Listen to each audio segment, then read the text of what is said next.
have the discussion section on these last several presentations. So let me call on Amber, Katty Kang, Mike's already up here, and Kirill, there you are.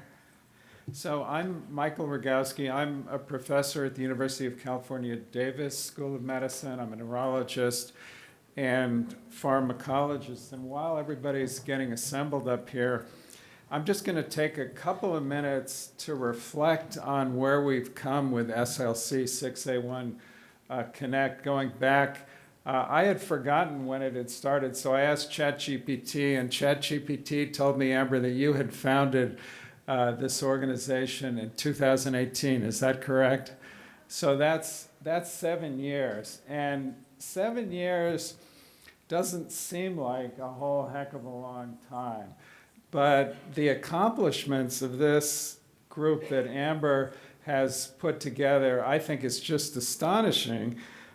First of all, we've created a community. It was a pretty small group when we first met back in 2018. And now you can see this room is bursting at the seams. We don't even have enough room here in this large auditorium to hold everybody. So bringing together a community is, of course, extremely important. Understanding the disease, when we first got together, we knew that there was a defect in the GABA transporter gene, but heck, we had no idea of how this was resulting in this really catastrophic disease for our families. And I remember I got up at the beginning and I was asked to kind of reflect on how we could create an epileptic condition when we had too much of the neurotransmitter GABA, which I think all of you know is the main inhibitory neurotransmitter in the central nervous system. And we normally think about GABA as quieting seizures. We have drugs that enhance GABA that can act as anti-seizure medications. And here we had too much GABA, and we had behavioral disturbances, neurological impairments, and epilepsy in many of the children. Well, why did this occur? We still don't understand it completely, but I think Mike Kavanaugh and others are beginning to give us some insights. And then, of course, we had no idea how to treat SLC6A1 when we first got together in 2018. And I think we should all really be grateful to Katty Kang and her team for the brilliant discovery of Rogawski. And I'm just overwhelmed to hear the results of that just remarkable translational effort that is actually having a positive impact. I sat at the table in the back with one of our parents who told me that their child on Rogawski is now completely seizure-free. So this is just an incredible testament to what Amber has done by bringing us all together. And of course, we've heard this morning about the difficulties, but also the great opportunities for gene therapies. Another thing that Amber has done, which is remarkable, is bring us together once a month for lab meetings. And although we start a little bit early for me in California at 7 a.m., and I'm not usually turning on the camera at that time of the morning, but I've really enjoyed every month coming together with this group and learning about the science related to this disorder. And I hope, Amber, you're going to continue to keep that up because it really is important. And finally, I think we have kind of a model rare disease community here. We have a lot of imitators, and that's great because there are a lot of different rare genetic epilepsies, and you've really been a pathfinder, a leader in how to do this properly. Moving from the basic science, you get a mouse, you think about small molecule drugs, you think about gene therapies, and put it all together with family support. It's really a brilliant model. Okay, so I'm going to ask our panelists a few pointed questions, and we'd love to have questions from all of you out there as well. But I'll kick it off by asking Caddy. So you've proposed that phenylbutyrates, including Ravicti, are basically chemical chaperones that enhance the delivery of the SLC6A1 protein to the cell membrane. And the question I have is, Ravicti, of course, is a non-selective chaperone, but there are other chaperone molecules that have been developed that are very specific. For example, in the cystic fibrosis situation, where you have lumifactor or tezofactor, these are drugs that have had really transformational effects in cystic fibrosis, which was a disease where the lifespan was literally only 30 years or so, and now patients can live to 60 years and beyond. So we can take that maybe as a model for how these chemical chaperones can really be transformative. And so the question is, are there any possibilities of creating highly specific, targeted chaperones that might be useful in this disorder, like in cystic fibrosis? That's a great question. So in addition to just look at PBA versus TUDC, the chaperone, we have a look at all this chaperone, all this heat shock stress chaperone, include BIP, cardaxin, HSP, 19, 17, 40, 27, you name it. So we look at also a lot of folding enzymes. PBA actually can modify a lot of them. So we do not know at what level like PBA bind to what, which substrate, like Michael actually showed like directly binding with GABA transporter. But it's very, very clear to us PBA actually modulate, remodel ER environment, change numbers of folding enzymes. So I'm not aware of those drugs work for cystic fibrosis. Can they have a similar effect? If they do, I think we can actually repurpose them to GABA transporter, will be the same. But you also asked if we should design a GABA transporter specific chaperone. If because we have a look at mouse models across different epilepsy mouse models, we see the wild type animal and the mutant animal, they have different sensitivity to like a chaperone change or those. So you actually probably, because if it's convenient, we can develop one. But if we have a limited resource, I would think it will be much more meaningful to find the correct dosage, because we clearly demonstrate the mutant animal, so the patient will be much more sensitive to a chaperone. You think you have a bunch of off-target effect, but because the disease, the mutation change the ER environment, you actually do not need. So you function like more selectively work in patient condition, well, to our advantage. Carol, do you want to add to that? Yeah. Actually, that was pretty good. Yeah, I don't know how much I would add to it. If you could, of course, edit it to make it more specific, you'd think that if there are any side effects that we're not entirely aware of yet that will come, then it would be more specific. But one other thing that we don't maybe talk about as much here, because we're focused on SLC6A1, the fact that it's not specific makes it actually translatable to other disorders with a similar pathology, and that is something we're also looking into in our lab. So that's actually kind of a good thing. Actually, based on that, I would like to introduce some traditional Chinese medicine concept. We call the 同病异治, 异病同治. So it means same disease, you treat it with different approach, or different disease, you treat it with the same approach. So like for precision medicine, right? We think, for example, all genetic mutation in SLC, we have this one, maybe have this phenotype, that one have that phenotype, maybe we take this one with this drug, this combination, this cocktail. So, but at the same time, SLC, GABA-A, Singapore, they may all benefit from Ravicti. So kind of back to traditional Chinese medicine wisdom thousands of years ago. Yes. Yeah, so Yeah. what you're saying from a practical perspective, having a drug that could be broadly applicable might be economically feasible for a Yeah. company to develop, whereas if they were developing a drug specifically for just one disorder, that might not really fly. They wouldn't be able to afford to pay for the costs of developing it. But of course, Vertex has done very well with cystic fibrosis, and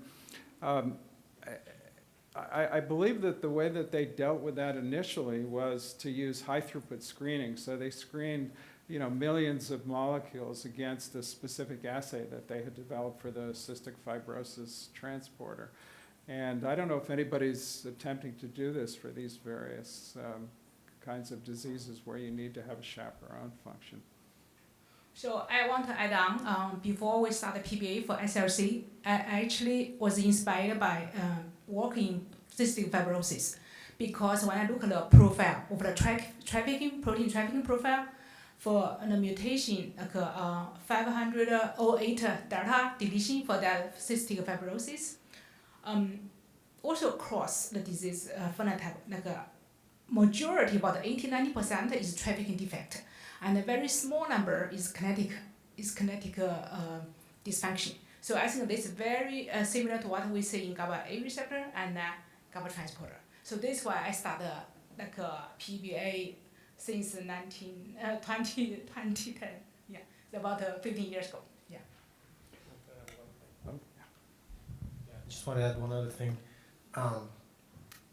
For like a big hypothesis behind the pathophysiology of these disorders is that sometimes you might have dominant negative effects, obviously. And the reason why PBA might work a lot better for patients or for heterozygote animals than wild type ones is because it's able to selectively clear up that pathology, to where the upregulation of the wild type allele partly maybe even happens in compensation. But for some of these disorders, the phenotype is worse than just a knockout heterozygote. This was particularly the case for the QX mutation in the GABA receptor that Caddy has studied a lot. That's more severe. And so you can see not even just upregulating the wild type allele, but clearing out that dominant negative allele that allows the wild type allele to be upregulated. That helps a lot. Now, if you had still, I think, a much more specific chaperone that would be specific to the mutant gene, mutant allele, that probably would still serve the same function. So that should still work. But I think the reason that mechanism selectively helps, even with a maybe not so specific of a chaperone, is because of that, at least hypothetically. Yeah. Did you want to make a point? Yeah, I just wanted to make one point, I think, that reflects a characteristic of SLC6A1 neurodevelopmental deficiency is the tremendous variety of mutations that cause this disease, right? Because they're spontaneous heterozygous mutations. We really don't have a great handle on the spectrum of the effects of all these mutations, and some of them probably work by defects in trafficking, some of them work by functional effects in the gene, in the protein itself. And so in a sense, it's a little bit difficult to prescribe a one drug fits all sort of treatment for that kind of a disorder. And so one thing to keep in mind is that because it is a spontaneous loss of function of one gene, there is one wild type allele being expressed, and there are these other GABA transporters as well, which I think bears considering that they're there as a potential target for therapeutics if we can upregulate transport by targeting them with, for example, positive allosteric modulation. That could be efficacious as well. That could be a therapeutic benefit. But I think, yeah. Yeah, I think that's really a terrific point. Unfortunately, we can't think of these genetic disorders as either you've got a genetic the genetic disorder or you don't have it. You've got to really understand what the functional implications of the genetic variant is. So, for example, there's a condition called SCN2A or 8A gain of function DEE. And this is due to an increase in the activity of the voltage-activated sodium channel that is involved in mediating action potentials in neurons. Those disorders can be treated very effectively with drugs that block sodium channels. But you can also have variants in those genes that cause a loss of function. And if that happens, those kind of treatments would be the exact opposite of what you would need. And we see similar situations in the GABA-A receptor gene disorders where you can have gain of function or loss of function. So you've really got to target the treatment to the specific functional effects of the mutation. Does anybody have any other questions, comments for Katty, Carol, Mike on this topic? Okay. By the way, Amber, we started after we were supposed to begin, so I don't know how much time we have, so you can bring out a hook and pull us all off the stage. But I do have a question for... Oh, okay. Somebody in the back? Question there? If you come up, I'll hand you the microphone. Oh, she's got one. Okay, perfect. Oh, mine was a very simple question because, as Michael says, you have to consider that the disease is a different disease for each mutant. So the action of the molecule that increase the expression, I don't know if now is completely understand if it's increase the expression both of the mutant and the wild type of only of the wild type, and in case increase the expression of both mutant and wild type, if the mutants impair the activity also of the wild type, how we can... I expect that phenylbutyrate or butyrate works differently on the different mutants. So I want a comment about this. This is a very good question. So we have differentially targeted the wild type versus mutant and mixed and not express them. So I think so far, majority of them, they increase the wild type, but inside the ER, when you pull out the place where the cell the mutant get oligomerized and that become functional transport. The mutant one, for example, as Maxwell's, if you co-express the wild type and the mutant, inside the ER, the wild type will be upregulated, the mutant one will be down. Same thing for Charlie's. For A2A, if you tag the mutant versus the wild type, the mutant one will be down, wild type will go up. The other most dramatic example will be a Dravet mouse model in different GABA-A receptor Q19X. So we look at extensively. If you tag the wild type versus mutant, the mutant normally take 4 hours to degrade, and the wild type take 90 minutes to degrade. The mutant usually accumulates a lot, but if you use the drug, used for phenylbutyrate, they will make the mutant bad protein more quickly removed. So I think that's a major mechanism. Remove the mutant protein more efficiently, make the trafficking environment more conducive, make the wild type allele more easily to get out of the ER, go to memory. I think that's a very dynamic process, and also I would say enhancing folding efficiency of the wild type allele.